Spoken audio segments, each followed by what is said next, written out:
नमस्कार, मैं पुष्कर पांडे। आप देख रहे हैं सिटी न्यूज़। 2024 का जो है वो चुनावी युद्ध शुरू होने वाला है। सभी पार्टियों ने अपनी कमर कस ली है।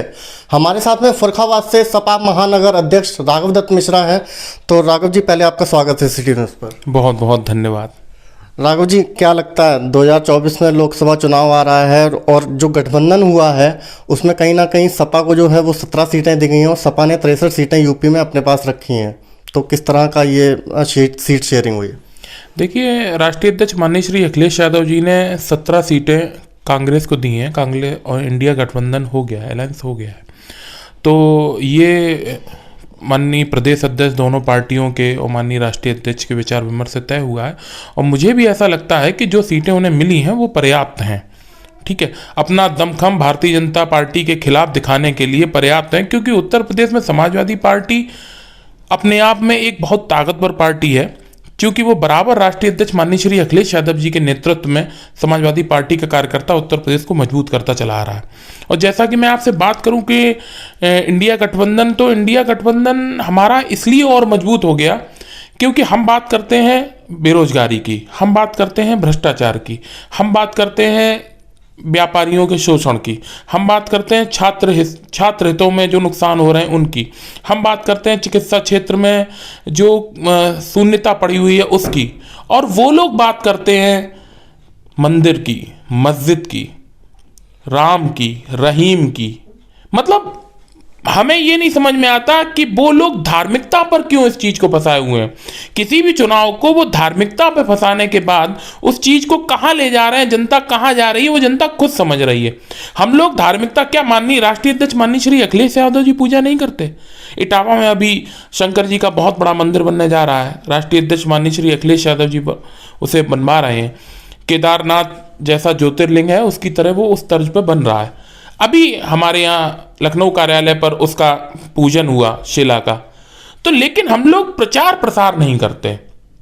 हम लोगों की आस्था दिल में है, हम लोगों की आस्था मन में है। पूजा जो है धार्मिकता है, धार्मिकता व्यक्ति के अंदर होती है। धार्मिकता को बेचना नहीं चाहिए। भारतीय जनता पार्टी धार्मिकता को बेचती है और वोटों से खरीदती है। तो ये जो राजनीति है, इस राजनीति से हम लोग बहुत अलग हैं। हम लोग बेरोजगारी पे मुद्दे पे काम कर रहे हैं, हम लोग भ्रष्टाचार के मुद्दे पे सरकार को घेरने का काम कर रहे हैं। हम लोग इन्हीं सब जनता हितों के मुद्दे पे जनता के लिए लड़ने का काम करेंगे। और निसंदेह आप देखिएगा कि 2024 में राष्ट्रीय अध्यक्ष माननीय श्री अखिलेश यादव जी उत्तर प्रदेश से इतने मजबूत होकर दिल्ली की ओर प्रस्थान करेंगे कि उनकी विजय पताका लखनऊ से लेकर दिल्ली तक सबसे बड़ी विजय पताका होगी। आपने कहा कि भाजपा को हराने के लिए जो है वो इंडिया गठबंधन का गठन हुआ है, दमखम दिखाने के लिए अपना। तो ये दमखम जो है वो अकेले क्यों नहीं दिखाया जा सकता, गठबंधन के साथ ही क्यों दिखाया जा रहा है? देखिए, कभी कभी ऐसा होता है कि जब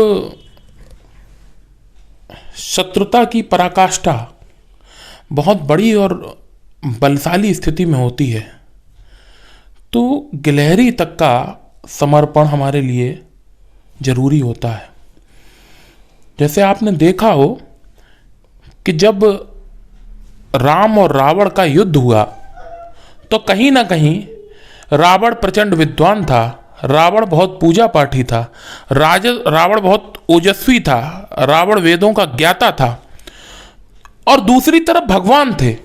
वो चाहते तो वो ईश्वर थे, वो सब कुछ पा सकते थे।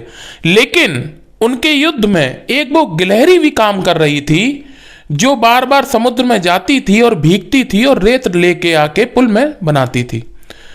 तो समाजवादी पार्टी इंडिया गठबंधन के साथ इसलिए है क्योंकि हमें एक ऐसे व्यक्तित्व को हराना है जो व्यक्तित्व रावण जैसा नहीं है। वो रावण जैसा भी व्यक्तित्व नहीं है, भारतीय जनता पार्टी रावण जैसा व्यक्तित्व नहीं है, लेकिन अपने झूठे वादे, झूठे क्रियाकलापों से वे अपने आप को बहुत ओजस्वी और तेजस्वी समझते हैं। इसलिए गिलहरी की बात हमें हर एक व्यक्ति की आवश्यकता है जो माननीय अखिलेश यादव जी के हाथों को मजबूत करे। आपने कहा कि अपराध जो है वो बहुत बड़ा है, भ्रष्टाचार के लिए जो है ये लड़ाई चुनाव की लड़ी जाएगी। तो क्या जब सपा की सरकार थी यूपी में तो क्या भ्रष्टाचार नहीं था या फिर अपराध नहीं था? आप मुझे बताइए, समाजवादी पार्टी की सरकार में आपने कभी देखा हो या सुना हो कि कोई वाल्मीकि समाज की बेटी की हत्या में, अब ये नहीं कहना चाहता हूं कैसे और क्या, वो तो सबको पता है, हत्या हुई, किन परिस्थिति में हुई, कैसे हुई, सबको पता है। फिर शासन उसकी जांच ना करके उसे रातों रात उसके शव को जलवा दे रहा है, इसका क्या मतलब है? आप बताइए। मैं ये बात आप ही के सामने डाल रहा हूं कि आप भारतीय जनता पार्टी की प्रवक्ता से पूछिए कि अगर उसमें उन्हें कोई त्रुटि और कोई डर नहीं था तो वो बालिका को रात में ही क्यों जलवा दिया गया? क्योंकि वो उस मामले में उन्हीं के कुछ लोग थे, इसलिए वो मामला कमजोर हो जाए इसलिए रात में शव जलवा दिया गया। और कहीं ना कहीं वो वाल्मीकि समाज थे, कमजोर थे, उनकी सुनने वाला कोई नहीं था, तो भारतीय जनता पार्टी ने उसका फायदा उठाया। चलिए फर्रुखाबाद की बात करते हैं कि जो नवल किशोर शाक्य हैं उनको समाजवादी पार्टी से टिकट दिया गया है और कांग्रेस जो है वो सलमान खुर्शीद को लड़वाना चाहती थी यहाँ से, तो जो यहाँ का कोटा है वो तो काट ही दिया गया है फर्रुखाबाद से। तो क्या लगता है, नवल किशोर को सब लोग बाहरी भी बताते हैं, तो निकाल पाएंगे सीट यहाँ से? देखिए, सबसे पहले तो मैं आपको बता दूं, जैसे आपने कहा कि डॉक्टर नवल किशोर शाक्य जी को लोग बाहरी बताते हैं, तो इस विषय में मैं थोड़ा सा क्लियर कर दूं। डॉक्टर नवल किशोर शाक्य का आवास कायमगंज में है, निवास है उनका, वो वहाँ रहते हैं और रहने के साथ साथ उनका एक हॉस्पिटल कायमगंज में भी है। वो कायमगंज में लोगों की सेवा करते हैं और आज उन्होंने अपनी सेवा के माध्यम से जनता के बीच सेवा करने का एक बड़ा बीड़ा और उठाया है। आप उनके अस्पताल में जब पता करेंगे तो वो, मैंने जहाँ तक जाना है, उन्हें समझा है, वो गरीब, मजदूर, कमजोर, असहाय जो व्यक्ति उनके पास आ जाए वो उसका free operation, free diagnose, free सब कुछ, यहाँ तक कि दवाओं तक के पैसे खुद दे देते हैं।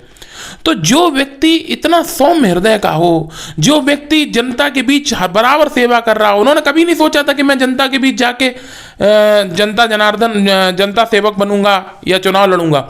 लेकिन ये कहीं ना कहीं ये उन्हें इस बात की प्रेरणा ईश्वर नहीं दी कि जो सेवा आप करते हो, जो सेवा आप जनता की करते हो, जो सेवा आप गरीबों की करते हो, वो सेवा आप तब ज्यादा कर पाओगे जब जनता के जनप्रतिनिधि हो जाओगे। और ये मौका माननीय अखिलेश यादव जी ने उन्हें फर्रुखाबाद की टिकट देके दिया है।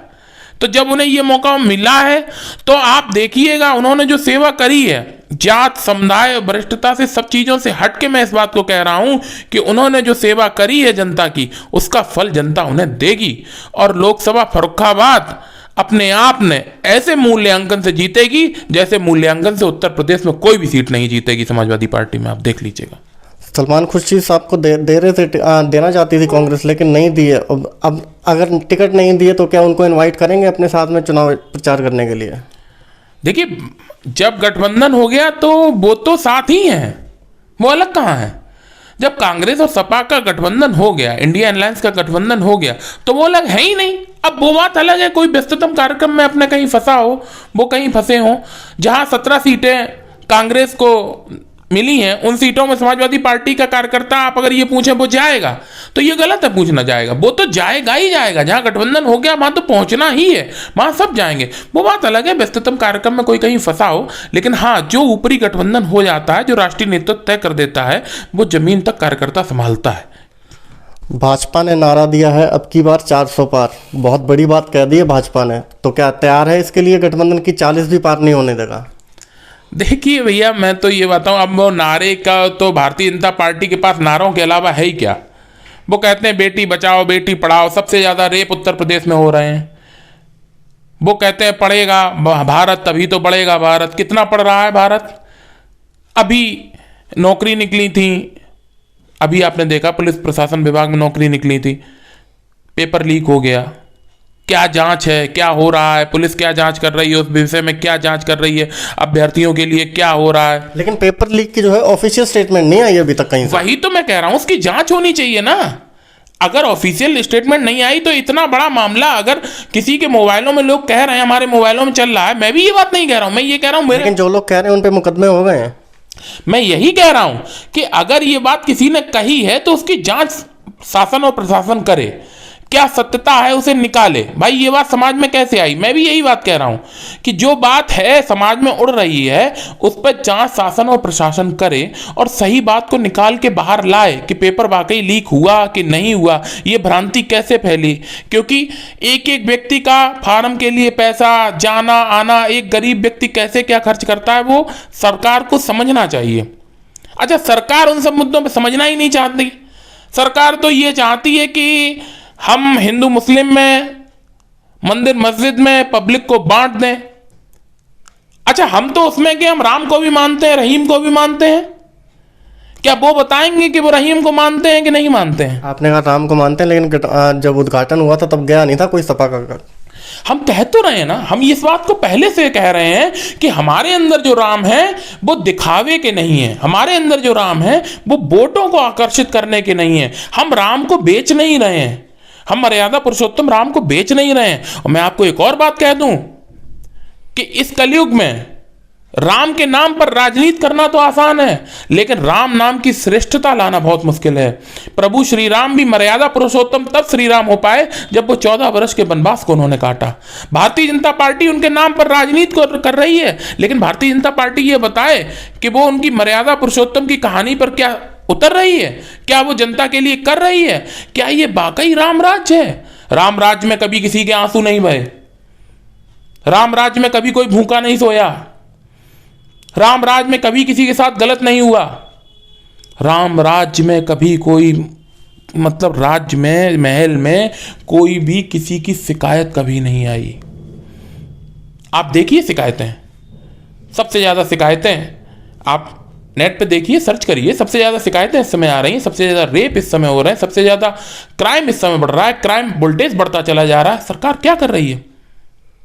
इंडिया गठबंधन जो है, इंडिया गठबंधन कहीं कहीं हो गया और कहीं कहीं रह भी गया है। अभी तो इस पे सहमति क्यों नहीं बन पा रही है? पश्चिम बंगाल में ममता कह रही हम अकेले चुनाव लड़ेंगे, पंजाब में भगवंत मान कह रहे हम अकेले चुनाव लड़ेंगे, तो इस पर सहमति क्यों नहीं बन पा रही है? क्या वाकई में इंडिया गठबंधन में दम है या नहीं है?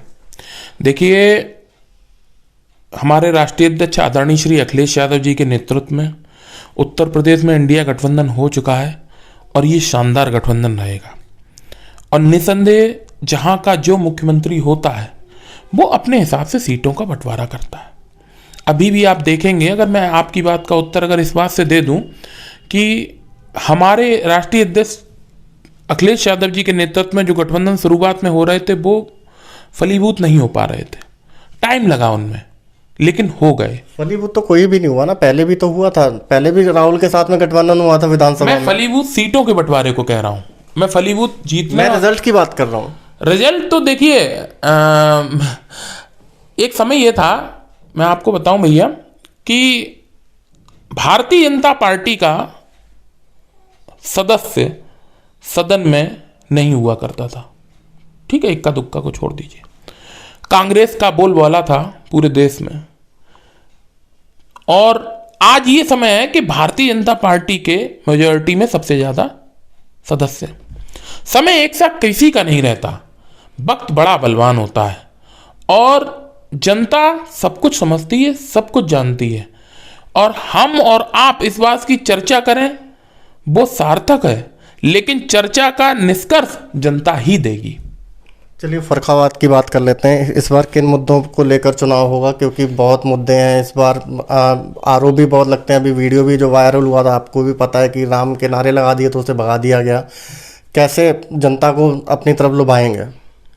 नहीं, देखिए, उस चीज़ को कुछ मॉडिफाई करके प्रसारित किया गया। और जैसा कि मीडिया होती है, मतलब भारतीय जनता पार्टी का एक आईटी सेल है, वो बहुत विचित्र तरीके से काम करता है। वो किस चीज़ को कैसे घुमा दे, उनके खिलाफ कुछ होगा भी नहीं क्योंकि वो सरकार में है। मैं कहता हूँ जय श्री राम, मैं आपके कैमरे के सामने कहता हूँ जय श्री राम। मैं समाजवादी पार्टी का सदस्य हूँ, कार्यकर्ता हूँ, बाद में महानगर अध्यक्ष हूँ। मैं जय श्री राम कहता हूँ, मुझे कोई आपत्ति नहीं है। हमारे यहाँ के प्रत्याशी श्रीमान डॉक्टर नवल किशोर शाक्य ने भी शाम को ऑनलाइन आके उस चीज़ को क्लेरिफाई किया और कहा कि, और उनका भी वीडियो वायरल हुआ कि ऐसा कुछ भी नहीं। तो वो एक उनका सिस्टम है, वो किस चीज़ को कैसे मॉडिफाई कर दें। और रहे मुद्दों की बात, तो मुद्दे ही मुद्दे हैं। फर्रुखाबाद की अगर हम बात करें प्रॉपर फर्रुखाबाद की, तो फर्रुखाबाद आलू की एशिया की सबसे बड़ी मंडी है। बिल्कुल है। ठीक है, यहां 4 विधायक, 1 सांसद, 1 भारतीय जनता पार्टी का जिला अध्यक्ष, इतने लोग हैं। 5-6 प्रतिनिधि हैं, जिनमें से 5 जनप्रतिनिधि हैं और 1 मनोनयन प्रतिनिधि है। ठीक है, 6 प्रतिनिधि होने के बावजूद आलू के लिए और किसान के लिए भारतीय जनता पार्टी ने क्या किया? पहला। दूसरा, यहां सदवाड़े की बहुत बड़ी मंडी लगती थी, जिसे छपाई उद्योग कहा जाता था, आपकी नॉलेज में भी होगा। वो यहां से कटने लगा और खत्म हो रहा है, बराबर खत्म होके कोई दिल्ली चला गया, कोई सूरत चला गया। उसके लिए क्या किया जनप्रतिनिधियों ने और प्रतिनिधियों ने? क्या किया भारतीय जनता पार्टी ने? आप देखेंगे अभी विकास के नाम पर हमारे फर्रुखाबाद की मेन जो रोड है रेलवे स्टेशन की, उसे उखाड़ दिया गया। कुछ व्यापारियों की दुकानें पूरी चली गई, पूरी दुकानें चली गई। जब ऐसा कोई प्रारूप आता है तो व्यापारी को उसका मूल्यांकन देती है सरकार। घाव पे एक मरहम के रूप में मूल्यांकन हो जाता है। लेकिन भारतीय जनता पार्टी की सरकार ने उन्हें उजाड़ तो दिया, लेकिन दिया कुछ भी नहीं। वैसे तो कई गुना दिया जाता है, उन्हें तो एक भी गुना नहीं दिया गया। व्यापारी परेशान। फिर वो सड़क का हाल आज क्या है, मैं आपसे निवेदन करूंगा, आप जब जाएं तो एक बार कैमरे में उस सड़क को देखें। अभी तक वो सड़क प्रॉपर रूप से पूरी तैयार नहीं हो पाई है, आपको भी पता है और हमें भी पता है। तो फर्रुखाबाद के मुद्दे ये मुद्दे हैं। फर्रुखाबाद के मुद्दे ये मुद्दे हैं कि यहां से गंगा एक्सप्रेसवे पारित हुआ था, जिसका कहना था, जो ऊपर से आदेश आया था कि गंगा एक्सप्रेसवे जो बन रहा है वो गंगा जिन शहरों से निकल रही है उन शहरों के किनारे किनारे होता हुआ जाएगा। फर्रुखाबाद का नाम आया कि हो सकता फर्रुखाबाद से जाए क्योंकि वहां गंगा जी हैं। उन्होंने कहा ठीक है जाएगा। लेकिन उत्तर प्रदेश सरकार में एक बहुत ही ताकतवर मंत्री हैं जो उस एक्सप्रेसवे के लिए लड़ गए। उन्होंने बाहर निकलते हुए अपने शाहजहांपुर जनपद में उस एक्सप्रेसवे को निकाला। नाम भी बता दीजिए। हाँ, तो वो तो ना हमसे आपसे छिपा है ना उनसे छिपा है, सुरेश जी ना खन्ना जी। तो वो उन्होंने भाई वो अपने जनपद में ले गए और निसंदेह भाई वो अपनी जनता के लिए ले गए होंगे। लेकिन मैं ये पूछना चाहता हूं यहां मौजूद 4 विधायक, 1 सांसद, 1 जिला अध्यक्ष से कि भारतीय जनता पार्टी के सारे जनप्रतिनिधियों ने एक एक्सप्रेसवे भी यहां नहीं दे पाए। अभी एक और एक्सप्रेसवे निकलने वाला था, उसकी भी उम्मीद आ रही थी, लेकिन वो भी फर्रुखाबाद से नहीं निकलेगा। उसको लेकर तो सांसद जी ने बोला था कि ये सब भ्रामक बातें हो रही हैं, एक्सप्रेसवे यहीं से निकलेगा। तो वो एक कहावत है साहब, उनने की साहब बाल कितने कट गए, उनने जजमान बैठे रहो सब सामने ही हैं। तो हम भी बैठे हैं, आप भी बैठे हैं। बहुत सारे एक्सप्रेसवे यहाँ से निकल चुके हैं, एक वो भी निकलेगा। केंद्र सरकार से 2 अंडरपास निकले थे, बरसात होती है तो उनमें नाव लेके जाना पड़ता है। आप बताओ, आप मोटरसाइकिल से निकल जाते हो, कार से निकल पाते हो? उनमें जलभराव इतना हो जाता है सर तक। क्या विकास है? विकास केवल भारतीय जनता पार्टी का कार्यकर्ता, भारतीय जनता पार्टी का नेता, भारतीय जनता पार्टी का सदस्य अपनी जेबों का विकास कर रहा है, अपने लोगों का विकास कर रहा है, अपने नेताओं का विकास कर रहा है। चलिए 2024 का चुनाव आ रहा है, जनता को क्या संदेश देंगे इस बार? मेरा फर्रुखाबाद महानगर समेत आसपास की सारी जनता जनार्दन से हाथ जोड़ के विनम्र निवेदन है कि राष्ट्रीय अध्यक्ष माननीय श्री अखिलेश यादव जी के नेतृत्व में हम लोग उत्तर प्रदेश में एक ऐसी सरकार को लाना चाहते हैं जो जनता की सरकार हो, जो जनता के लिए सरकार हो, जो जनता के मरहम की सरकार हो, जो जनता के बेरोजगारी पे मुद्दों पर उनके साथ खड़े होने वाली सरकार हो।